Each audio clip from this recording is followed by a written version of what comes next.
The phones kept buzzing, one after another, like a warning no one was ready for. Mark glanced down at his own device, frowning, feeling a sudden tightness in his chest. The smile he had worn so confidently all evening had vanished.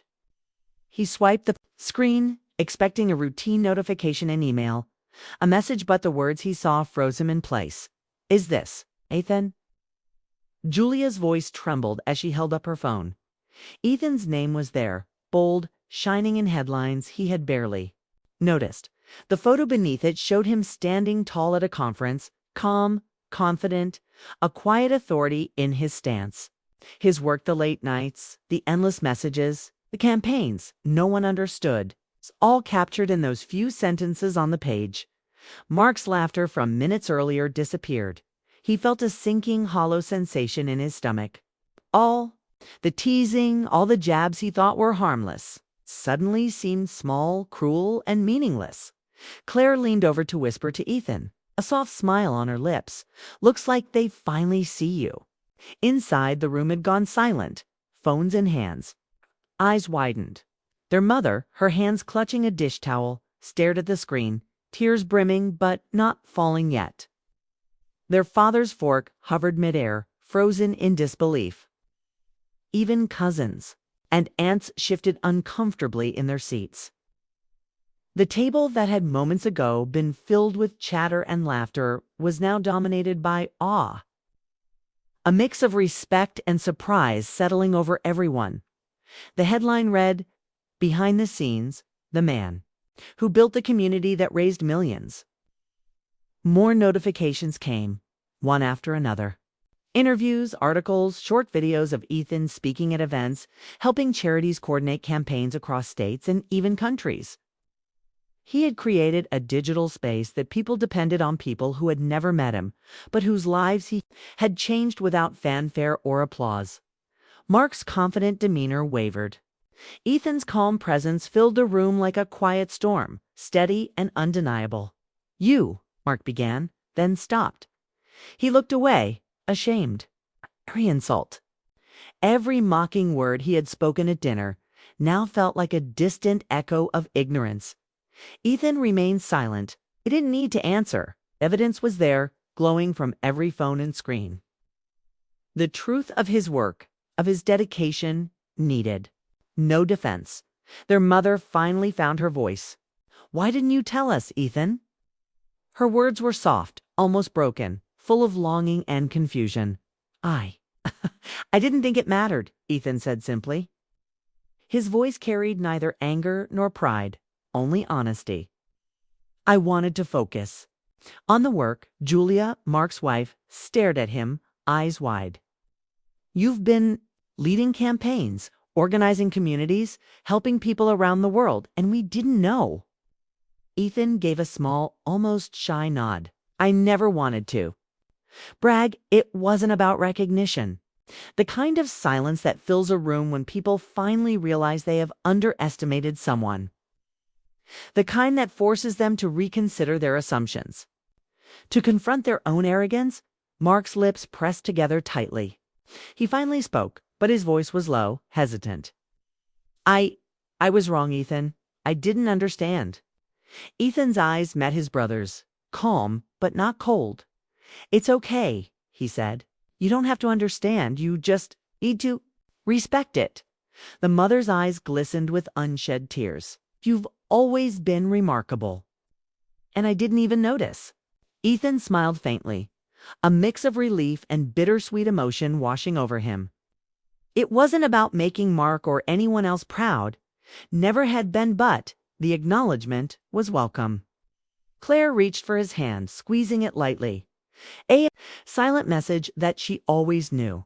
The rest of the evening moved differently. Conversations started up again, softer, more genuine. Julia wanted details, genuinely interested. Even Mark listened, quietly, absorbing the reality that his younger brother had quietly built a life and a career that none of them had truly recognized. Later, as the table was cleared, the mood had shifted completely. There was warmth now, not The brittle kind of forced cheer, but honest warmth, the kind that comes when people finally see each other as they are. Mark approached Ethan once more, a tentative step forward. No excuses, no jokes, just sincerity. Ethan nodded. That apology was enough for tonight. Claire slipped her hand into his again, her presence steady. She leaned toward him, whispering, "I told you." Fade.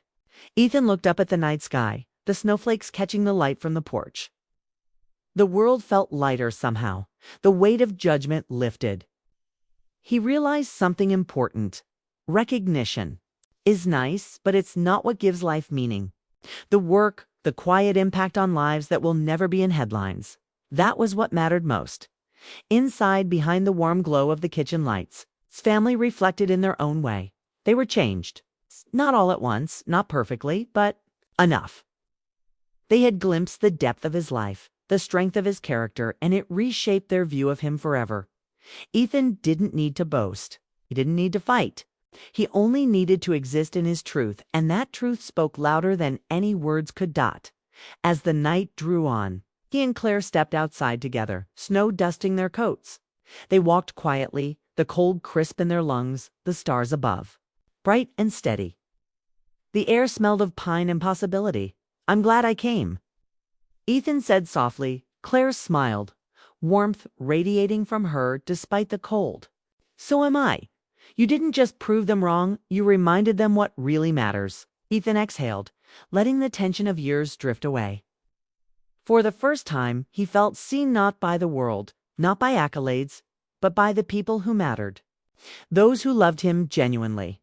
Mark watched from the doorway, his phone forgotten on the table, a quiet understanding settling in his chest. The mocking smile was gone. He didn't fully understand everything Ethan had done, but he knew enough to respect him. And for the first time in years, he felt a flicker of pride for his brother. Not the competitive pride of youth, but the honest, humble kind. Later, as the family gathered in the living room, quiet conversations replaced awkward laughter. The room was filled with warmth, curiosity, and genuine interest. Even Mark stayed close, watching Ethan speak with a calm authority, occasionally interjecting a question. Ethan realized that being quietly brilliant, unnoticed for so long, had its own power. He didn't need to change to fit expectations. His life, his work. And the love he shared with Claire and his family now spoke louder than any teasing ever could. The night closed around them, snow continuing to fall, blanketing the world in white. And for the first time in years, Ethan felt fully at home, not because of what he had achieved, but because he was finally seen, understood, and accepted. It wasn't about victory. It was about truth. And truth, when it finally shines, changes everything. The family would never forget this Thanksgiving. Not because of the turkey or the gravy, but because in minutes, everything they thought they knew about Ethan had shifted.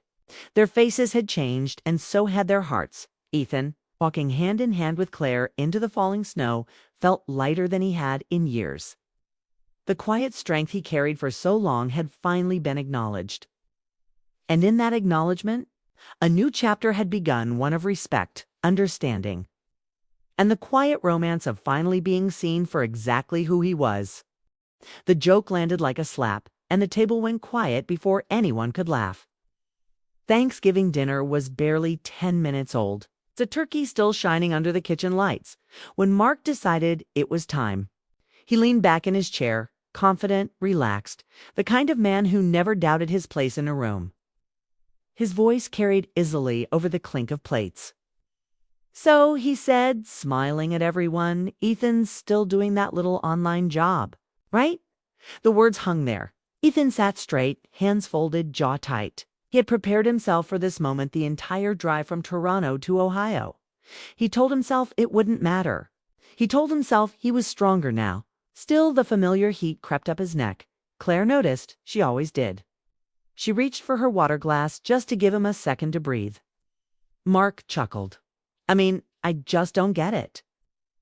Law firms, hospitals, real companies need people. But answering messages on the internet? He shrugged. feels more like a hobby than a career." A few forced laughs followed. Someone coughed.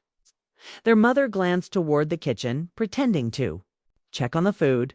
Their father stared at his plate.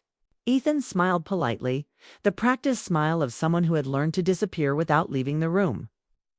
He worked in digital community management. He built online spaces for charities, helped campaigns raise money, guided people through moments of crisis and hope. None of that fit neatly into a sentence people respected, so he rarely explained it. Mark loved that silence. "You know," Mark continued, carving turkey with sharp, clean movements. "When I was your age, I already had my first promotion. Guess some people just take longer to find their way?" Claire's fork paused midair. Ethan felt the old weight pressed down on him. Growing up, Mark was the star, the smart one, the one teachers praised, neighbors admired, parents bragged about. Ethan was the quiet one, the creative one, the one who didn't follow a straight line. At family dinners, that difference was always on display. Ethan swallowed and nodded once. "Everyone's path is different." Mark laughed. "Sure, some paths are just shorter." That was when something shifted. Claire placed her hand gently on Ethan's knee under the table. Her touch was warm, steady. She didn't look at Mark. She looked at Ethan, her eyes full of quiet support. Ethan took a slow breath. He had promised himself he wouldn't fight tonight. He didn't want tension. He didn't want to ruin the holiday. "Going to step outside for a minute," he said calmly, standing up. No one stopped him. As he walked down the hallway, memories followed him. Every holiday where he felt smaller. Every question about when he'd settle down. Every comparison that made him feel like he was always explaining himself. The back door creaked open, and cold November air rushed in. The yard was dark, the grass damp with frost. He leaned against the railing, exhaling slowly. I loved his family. That was the problem. Loving them made the silence hurt more. Behind him, laughter resumed inside, thinner than before. Mark's voice carried again, already moving on to another story. Ethan closed his eyes. He thought about the late nights on his laptop, helping a mental health group grow into something real.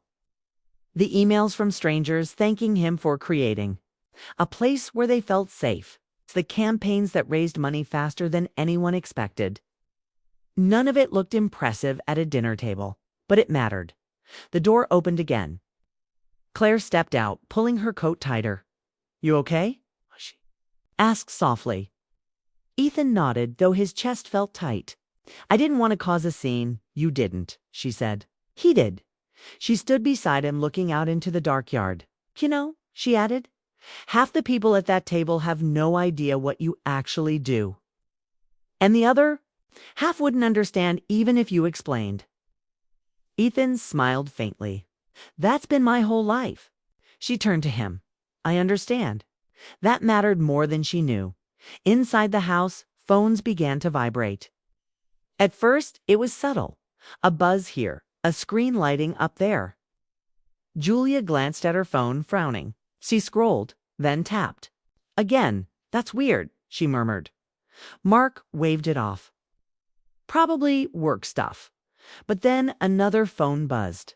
Their uncle checked his screen, eyebrows rising. Cousin leaned over his shoulder. "What is that?" someone whispered. A headline glowed on the screen. A photo beneath it showed a familiar face, older, calmer, confident. Ethan, the room shifted again, this time for a different reason. Outside, Ethan had no idea. He was telling Claire about a project he'd just finished, his voice low, careful. It was supposed to be small, he said, but it grew. People started sharing it everywhere. Claire smiled. "That tends to happen when you care." The back door swung open harder this time.